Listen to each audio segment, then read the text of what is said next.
स्वामी विवेकानंद, ये नाम आपने सुना होगा। कुछ लोग जानते होंगे और कुछ लोग परिचित भी होंगे। मैं ये बात क्यों कह रहा हूँ जानते और परिचित होंगे? तो जो लोग जानते होंगे उन्होंने पढ़ा होगा, और जो परिचित होंगे वो स्वामी विवेकानंद की टीचिंग्स को अपने जीवन में प्रयोग कर रहे होंगे, अपने जीवन को उसमें के उपयोग में ला रहे होंगे। आज जो मैं किताब पढ़ रहा हूँ वो किताब का नाम है रिफ्लेक्शन, स्वामी विवेकानंद। इस किताब को पब्लिश किया है ओम बुक इंटरनेशनल ने। इस किताब में स्वामी विवेकानंद की जर्नी के बारे में बताया गया है, उनकी जीवनी के बारे में, उनके गुरु के बारे में, उनके स्पीचेस और उनके अलग अलग वक्तव्य के बारे में।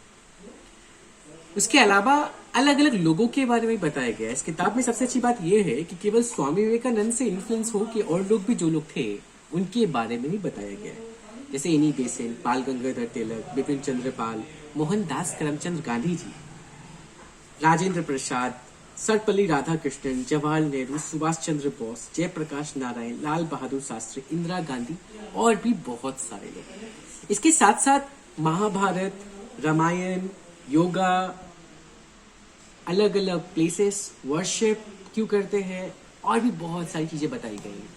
लेकिन जिस विषय में आज मैं बात करूंगा वो स्वामी विवेकानंद है। स्वामी विवेकानंद का जन्म कलकत्ता में हुआ, आप सभी को पता है, और उनके पहले गुरु और आखिरी गुरु स्वामी परमहंस रामकृष्ण परमहंस जी थे। जब पहली बार मुलाकात हुई स्वामी विवेकानंद जी की राम परमहंस जी के साथ, तो पता है पहला सवाल क्या पूछा उन्होंने उनसे? और ये सवाल पहली बार श्री रामकृष्ण परमहंस जी से नहीं पूछा, इससे पहले भी जितने भी गुरु से मिलते हैं, जितने भी मठाधीश से मिलते हैं, स्वामी विवेकानंद ये सवाल सभी से पूछते, और किसी ने इन सवाल का उत्तर इतना कॉन्फिडेंट के साथ नहीं दिया जितना श्री रामकृष्ण परमहंस जी ने दिया। पता है सवाल क्या था? सवाल ये है, क्या आपने भगवान को देखा है? ये सवाल आप भी पूछ सकते हैं अपने गुरुओं से, क्या आपने भगवान को देखा है? तो श्री रामकृष्ण परमहंस जी का उत्तर था, हाँ, मैं हर दिन उनको देखता हूँ, और वैसे ही देखता हूँ जितना मैं तुम्हें, जितनी साफ साफ जिस तरीके से तुम्हें देख पा रहा हूँ वैसे भगवान को देख पाता हूँ। तो पहला इंस्टेंस था जो स्वामी विवेकानंद अपने गुरु की तरफ प्रभावित हो गए। उसके बाद उनसे बहुत कुछ सीखने का प्रयास किया, और एक छोटी सी स्टोरी और शेयर कर रहा हूँ। जब स्वामी विवेकानंद के पिता नहीं रहे और उनके घर में बहुत सारी दिक्कतें हो गई थी, तो उनकी माँ ने बोला, जाओ तो मंदिर में जाते हो, माँ से प्रार्थना करो कि हमारे घर में वैभव धन हो, आज जाओ बांध करके आओ। जो मंदिर पहुंचे, मंदिर के तक तो ये याद था कि माँ ने बोला है धन और वैभव की बात करनी है। जब वो अंदर गए तो माँ से मांगा, पता है क्या क्या मांगा? मांगा बुद्धि, ज्ञान, धैर्य। बाहर आए तो गुरु ने पूछा क्या मांगा, तो उन्होंने बोला ऐसा मांगा है। बोलते जाओ फिर से मांगो, जाओ अभी धन और वैभव मांगो। फिर गए, फिर कुछ और मांगा है, धन और वैभव नहीं मांगा। तब गुरु ने उनको आशीर्वाद दिया कि जाओ मैं तुम्हें आशीर्वाद देता हूँ, ये तुम्हारे घर में कभी धन की कमी नहीं होगी। फिर स्वामी विवेकानंद के घर में दिक्कत नहीं हुई। इस वीडियो को मैं एक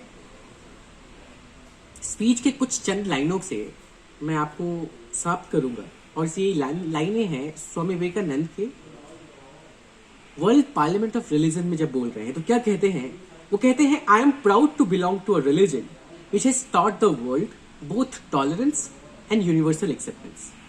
We believe not only in universal toleration, but we accept all religion as a truth. I am proud to belong to a nation which is sheltered and persecuted, and the refugees of all religion from all the nations. इस किताब को पढ़ सकते हैं आप। 28 मार्च से बनारस में human library cafe की शुरुआत हो रही है। इस कैफे में आप किताबों से ज्ञान प्राप्त कर सकते हैं, जीते जागते किताबों से बात कर सकते हैं, ऑथर से, राइटर से मिल सकते हैं, उनसे इंटरेक्ट कर सकते हैं और उनसे सवाल पूछ सकते हैं आपने किताब क्यों लिखी। अपनी जीवन की समस्याएं अपने एक्सपर्ट से बात कर सकते हैं, उनसे सुझाव मांग सकते हैं।